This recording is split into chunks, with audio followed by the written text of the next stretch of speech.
एक सवाल था, छोटा सा, लेकिन इतना गहरा कि आज भी जवाब मांगा जा रहा है।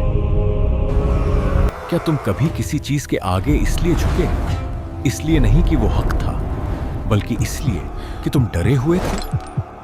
डरे थे नुकसान से, भूख से, अकेले पड़ जाने से? अगर हां, तो ये कहानी तुम्हारे लिए है। नबी इलियास अलैहिस्सलाम, एक नबी जो एक ऐसी कौम की तरफ भेजे गए जिसे अल्लाह का इल्म था। वो जानते थे कि एक रब है, लेकिन वो फिर भी किसी और के आगे झुके जा रहे थे, और वो कोई आम बुत नहीं था, वो था बाल। सूरह अस्साफ़ात में अल्लाह हमें एक ऐसा वाकया सुनाता है जो हजारों साल पुराना है, लेकिन आज भी जिंदा है। इलियास अलैहिस्सलाम ने अपनी कौम से सिर्फ एक सवाल किया, छोटा सा, लेकिन ऐसे सवाल जो सीधे रूह में घुस जाते हैं। क्या तुम बाल को पुकारते हो और सबसे बेहतर पैदा करने वाले को छोड़ देते हो, अल्लाह को, जो तुम्हारा रब है और तुम्हारे बुजुर्गों का भी रब था? सूरह अस्साफ़ात आयत 125 से 126, बस यही एक सवाल, और आज भी जवाब मांगा जा रहा है। बाल का किस्सा शुरू होता है एक लफ्ज से, सिर्फ एक लफ्ज। सेमिटिक और इब्रानी जुबानों में बाल का मतलब था मालिक, आका, साहिब, प्रोवाइडर। इब्ने कसीर लिखते हैं, पहले ये एक लक़्ब था, इज्जत का, हैसियत का, एक इंसान को दिया जाने वाला खिताब, लेकिन फिर कुछ बदल गया। जब बनी इस्राएल के कुछ कबीले फिलिस्तीन से निकलकर शाम के इलाकों में फैले, तो वो नई जमीन पे थे, नए लोग, नए रस्म रिवाज, और सबसे खतरनाक चीज, पुरानी कौमों की बुत परस्ती का असर। धीरे धीरे लोगों का यकीन शिफ्ट होना शुरू हुआ। पहले यह सोचा गया कि बाल बारिश लाता है, फसल उगाता है, रिस्क देता है। अल्लाह वो तो दूर का खुदा है। बाल रोजमर्रा का मालिक, एक लफ्ज जो सिर्फ मालिक के माने रखता था, खुदा बन गया। लेकिन बाल सिर्फ एक बुत नहीं था, वो एक पूरा निजाम था, एक जालिम हुक्मरान था उस जमाने में। उसने समझा तलवार से सर झुकता है, लेकिन वक्त के साथ सर उठा लेता है। मजहब से सर झुकता है तो जिंदगी भर झुका रहता है। तो उसने एक ऐसा मजहबी निजाम खड़ा किया जिसमें बाल रब था और वो बाल का वारिस। इबादत पावर का जरिया बन गई। बाल के 450 पादरी थे, सरकारी तनख्वाह पे, बादशाह के दस्तरखान पे। ये कोई छोटे लोग नहीं थे, ये उस जमाने के इन्फ्लुएंसर्स थे। वो बताते थे क्या सोचना है, किसे पूजना है, क्या कुर्बानी देनी है। और बाल ने वादा किया था, बारिश, फसल, दौलत, इज्जत, दुनिया की हर चीज। लेकिन फिर अंधेरा शुरू होता है। बाल की पूजा में कुर्बानी होती थी, सिर्फ जानवरों की नहीं, बच्चों की भी। धात के बड़े बुतों को गर्म किया जाता और ढोल इतनी जोर से बजते कि बच्चों की चीखें दब जाती। पहले ये काम बड़े लोग करते थे, फिर ये एक ट्रेंड बन गया, फिर नॉर्मल हो गया, फिर ऐसा माहौल बना जैसे जरूरी हो। यही है शैतान का सबसे खतरनाक काम, जुर्म को आम बना देना।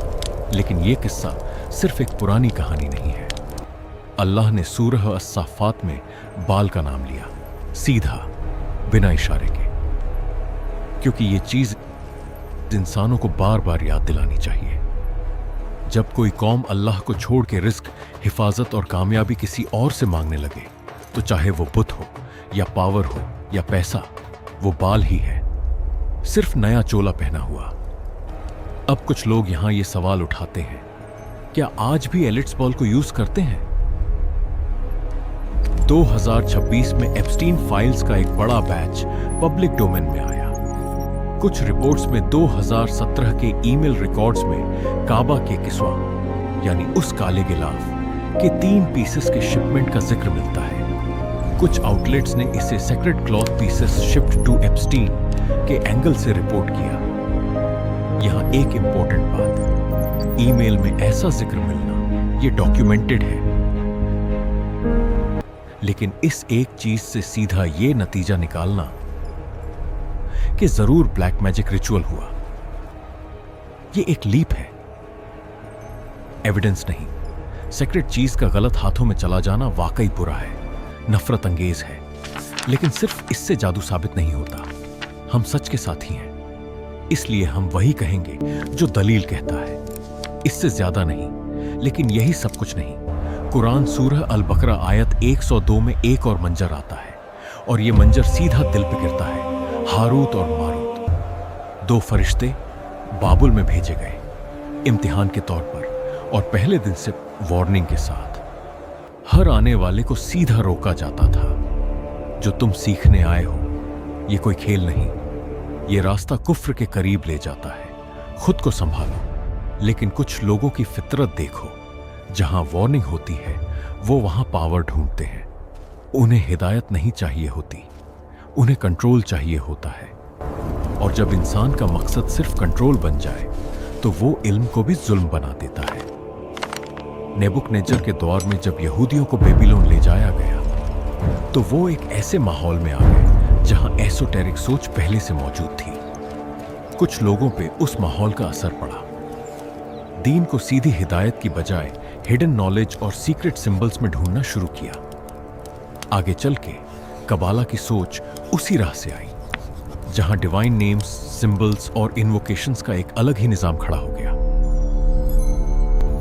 इस्लाम का रास्ता, दुआ, इबादत, कुरान, सुन्नत, सिंबल से नहीं, सीक्रेट से नहीं, कंट्रोल से नहीं। अब रुको एक पल के लिए।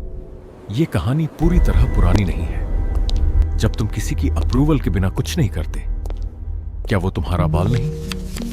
जब तुम पैसों के बिना अपनी किस्मत में यकीन नहीं करते, क्या वो तुम्हारा बाल नहीं? जब दुनिया का डर तुम्हारे अल्लाह पे भरोसे से ज्यादा बड़ा हो जाए, क्या वो तुम्हारा बाल नहीं? नबी इलियास अलैहिस्सलाम का सवाल हजारों साल बाद भी उसी ताकत के साथ खड़ा है। क्या तुम बाल को पुकारते हो और सबसे बेहतर खालिक को छोड़ देते हो?